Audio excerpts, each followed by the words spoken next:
Hello everybody. Earlier in the year I was given the incredible opportunity to drive the ultra-rare Bristol Fighter. Then, when I was done, the good people at SLJ Hackett made me an offer I could not refuse. They said, if you want to come back and do some more Bristols, you'd be very welcome. So here we are. Bristol Cars is one of those companies surrounded by hearsay, mystery, drama and intrigue. As it happens, it also has a very special meaning for a close friend of mine, Anthony from the channel Sports and Touring, who's recently joined me on my new venture, JayEmm and Friends. He's been helping me film this week, and there was one very good reason it was him that I had to bring along. And if you want to know more about that, please check out the video he's making on these very special cars.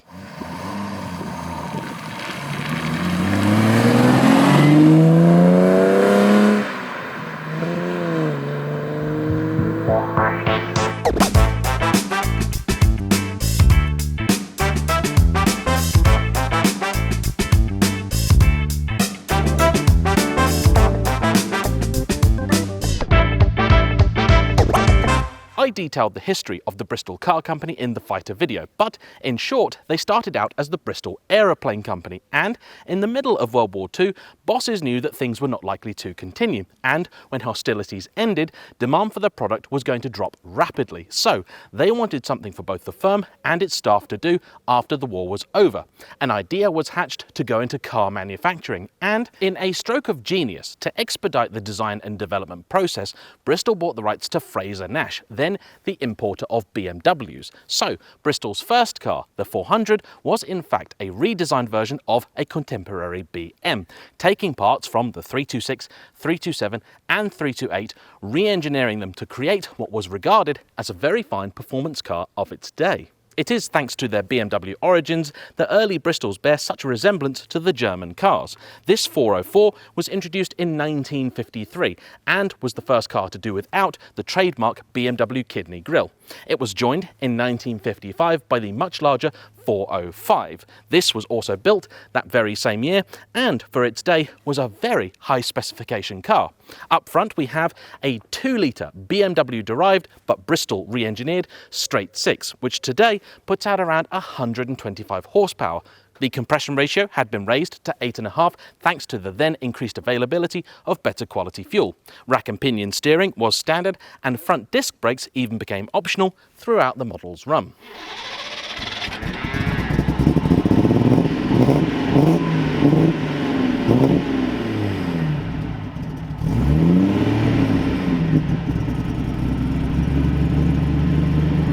Just in case you're wondering about this lovely grey thing parked next to it, this is a much later 1972 Bristol 411, and that's going to be getting its very own video.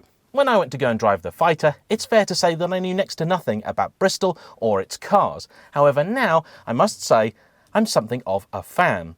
I got to look around SLJ's storage facility where they keep all of their cars currently for sale, and there they have Bristols of all ages. But when the covers came off this, I have to say I was instantly in love.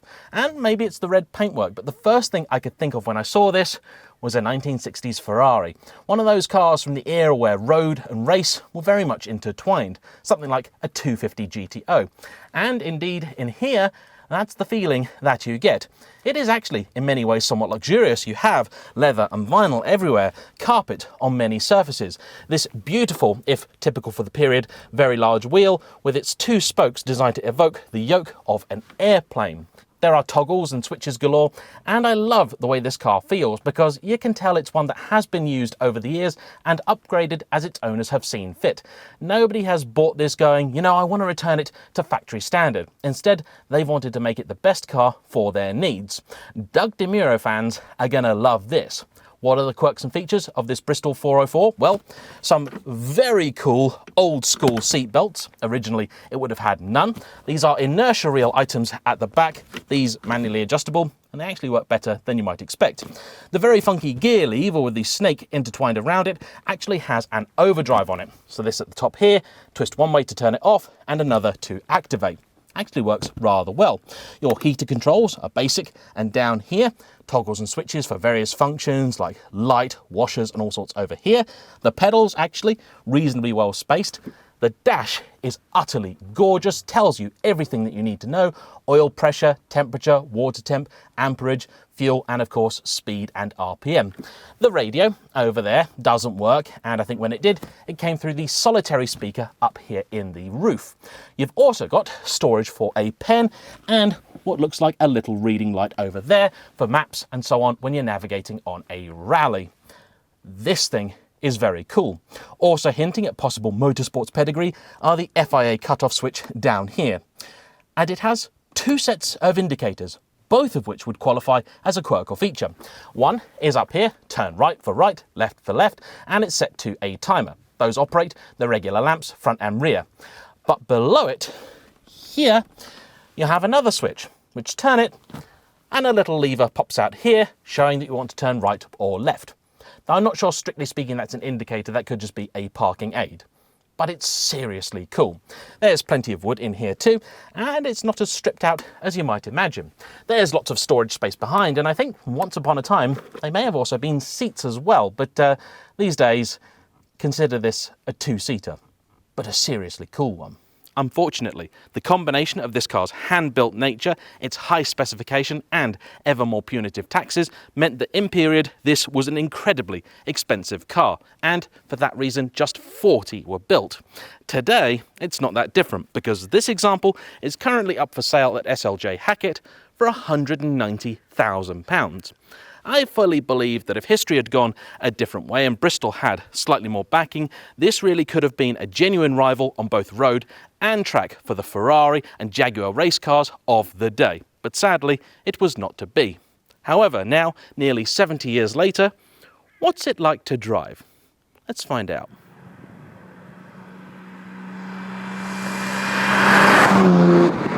As soon as you've strapped on the very fiddly, quite retro and cool looking, but probably ultimately useless harness, there are a few things that become immediately obvious about the Bristol 404. First off, for a 1950s car, and a relatively highly strung one at that, it's actually quite mild-mannered. You don't really need much of the hand throttle, as they call it down here, equivalent essentially to a choke, but it's quite warm today, so you wouldn't normally need much choke anyway. And the engine pulls very cleanly, very sweetly, and very smoothly all the way from 1500 to just over 5000 RPM. I'm not sure what the red line actually is, but 5 and a bit feels comfortable for me, and for a car of this era that's probably about right. It also makes you feel like an absolute hero. Granted, in the first few miles you may make a few mistakes, particularly when you learn the first gear does not have a synchro mesh. Getting in and out is also not particularly glamorous thanks to the enormous steering wheel. I invited Damani, Anthony's son, to come and sit in the car and see what he thought of this old racer, and he couldn't actually fit. I offered him a go of driving it around the car park, and it was physically impossible. So if you are thinking of one of these cars, as unlikely as it may be, do be careful, because they will not accommodate all frames.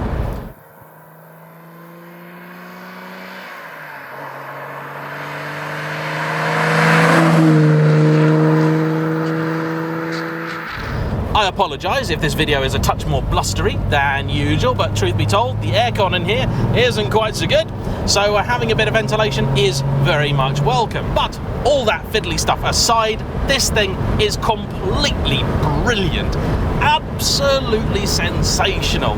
Though you're doing very little speed most of the time, I'm apparently doing about 50 now, but I think that's an overestimate. You feel every inch the sterling moss. Don't forget, this car came from an era when Jim Clark would have been the young whippersnapper.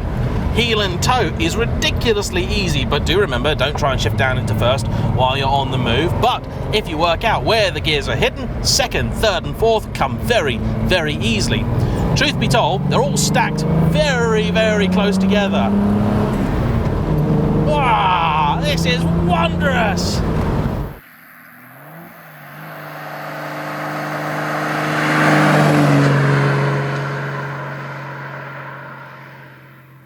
You do get the sensation of it being a race car, not just because of these little interior details, but the fact it's a little on the firm side. Rides reasonably well, but get over the rougher stuff and it does start to fidget and move about. It talks to you though, lets you know what's going on. The car also makes a delicious noise, though I apologise if you're not getting all that much of it today. Because of the shape of the back of this thing, it's virtually impossible to mount a camera there and get it to stay put. Other things that surprise include the fact that the mirrors for the rear view and here on the door actually work. I can see stuff out of them. Useful stuff. Very unusual. Let's have some beans, shall we? Drop back down a little bit, go into second, and go! 3,000 RPM-ish.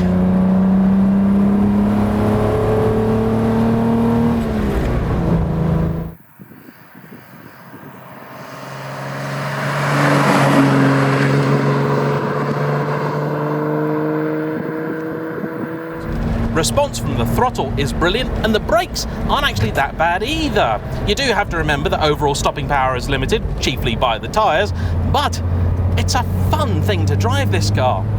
As it happens, myself and my good friend Anthony, who's been helping me with this video and on some others for our second channel, JayEmm and Friends and his own Sports and Touring, has been driving both this and the 411. I think it's the 411 he expected to enjoy the most, but I've just been out filming with that, and he's come back filming with this with the biggest grin on his face. It's so cool, this thing.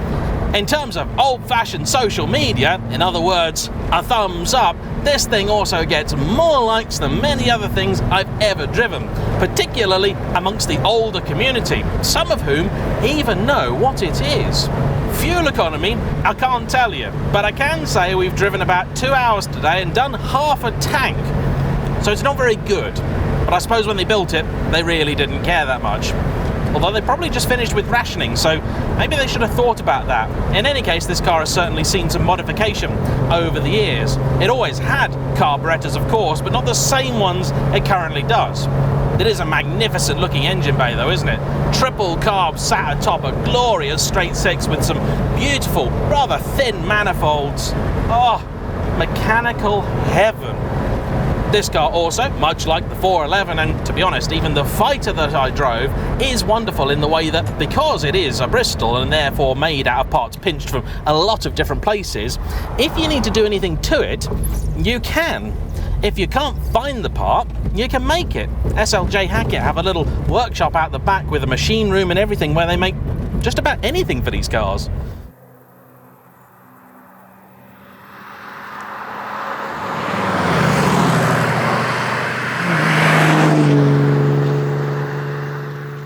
The electronic overdrive actually works quite well. Get yourself through second, third, fourth, and then when you're on the motorway, click it round and it engages. Drops about 700 or 800 RPM, I'd say. Yeah, looks like it. Makes a big difference, that, and for longer trips I'm sure invaluable. Even road noise actually isn't all that bad, probably helped by the relatively skinny tyres. This is an absolutely wonderful thing. I love it. I really, really love it. Would I have one? At £200,000, there's a lot I would have first. But for those who are in the mood and want something a little bit different to a Jaguar E-Type, there's a lot to like about a Bristol 404. As long as you're ready for the impracticality of it, you can't really even get into that rear hatch, the thirst, and the fact that it is quite a small thing. I could easily fall for this. Who am I kidding? I have fallen for it. My left leg's getting a bit warm though. Ooh. And with that, I think it's time to take this beauty back to SLJ Hackett, where, if you want to buy it, you'll find it. Thanks to them for lending me the car. Thanks to Anthony and Damani for helping out with filming. And as ever, a big thanks to you for watching. Don't forget to hit the like button, comment down below, subscribe if you haven't already, and I'll see you for the next one. Bye-bye.